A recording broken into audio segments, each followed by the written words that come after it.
কত কষ্টের চালডারে মানুষ করেছি, দুনিয়ার টাকা পয়সা খরচ করেছি, বিয়ে দিলে এমন জায়গা গাই দেবো যে হাইতে মায়েও আনবো, সাথে 10 লাখ পাবো। মানে সব বর্তমানে দেখি যে সব চালের মা বাপের এই ধরনের চিন্তা ভাবনা থাকে যে চালে যে টাকা খরচ করে মানুষ করেছি, যে টাকা লেখাপয়সা পড়ার পিছনে খরচ করেছি, এই টাকা উসুল করে নিয়ে আসবো চালে শ্বশুর বাড়িতে। হ্যাঁ রে বাবা গো, ওই মায়েরটা মনে হয় মানুষ করতে চায় না, পয়সাও খরচ হয়নি না। তাহলে মায়ের মা বাপের কী চিন্তা ভাবনা করা উচিত? মায়ের মা বাপ ওই যে চিন্তা করে যে এইবার আমার মায়ে বিয়ে দেবো, 10 লাখ 20 লাখ টাকা কাবিন ধরাই দিতে হবে, যাতে আমার মায়েরা ছাড়তে গেলে মানে ছাড়তে না পারে, আর ছাড়লেও যাতে 10 লাখ দিয়ে ছাড়া লাগে। মানে আপনাদের মায়ের মাগের আর ছালের মা বাপের এই যে দুইজনের দুই রকমের চিন্তা ভাবনায় বর্তমানে এই যে যেসব সুখী দাম্পত্য জীবন, মানে বিবাহিত জীবনগুলো একেবারে জ্বলে পুড়ে ছারখার হয়ে যাচ্ছে, বুঝছেন?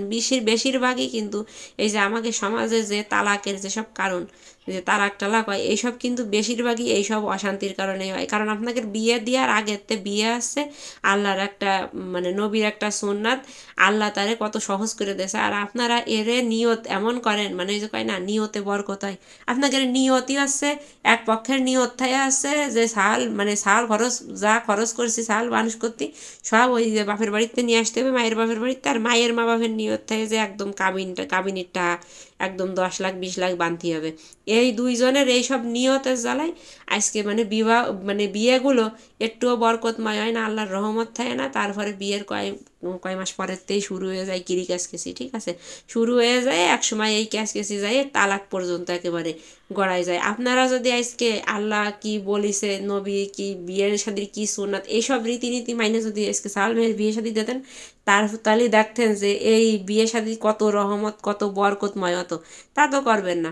আপনারা দেখেন সামাজিকতা, আপনারা আল্লাহর বিধান দেখেন না, দেখবেন সামাজিকতা, ওরে আল্লাহ মানসি কী করবে না, ওই সমাজ কী করবে না, ওরে আল্লাহ আমার সাল বিয়ে দিয়ে যদি সালের বাপের বাড়ি দূর মানে মায়ের বাপের বাড়িতে যদি জিনিসপত্র টাকা পয়সা না আনতে পারি, মানসি তো আমার সিসি এরবে না যে এই অমুকের মাঠ হইয়া গেছে রে, বউয়ার টাইনে কিছু আনতে পারিনি।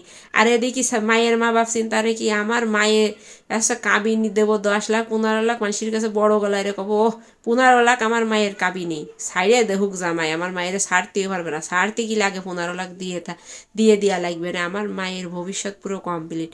এই আছে দুই দলের চিন্তা ভাবনা, বুঝছেন? এইসব চিন্তা ভাবনার কারণে আজকে আমাদের সমাজের আছে এই অবস্থা। কিন্তু আপনারা দেখেন সামাজিকতা না দেখে আগে ইসলাম কী কয় সেটা দেখেন, যারা মুসলমান আছেন যে আমাদের ইসলাম কী করছে, নবী করিম সাল্লাল্লাহু আলাইহি সাল্লাম কী বিধান দিয়ে গেছে, কী বলিছে, কি আদেশ দিয়ে গেছে। মানে সে তো আর নিজের ইচ্ছায় কোনো আদেশ দিয়ে না, আল্লাহর তরফ থেকে যা আছে সেই আদেশ নির্দেশই আমাকে দিয়েছে। সেই সব কথা একটু খেয়াল করলে আজকে আমাদের সমাজের এই দুরবস্থা হতো না, বুঝছেন? আমি আসলে মাঝে মাঝে এই সব চিন্তা ভাবনা মাথায় ঘুরে, আর তাই আপনাদের সাথে শেয়ার করি। ভালো থাকেন সবাই, আল্লাহ হাফেজ।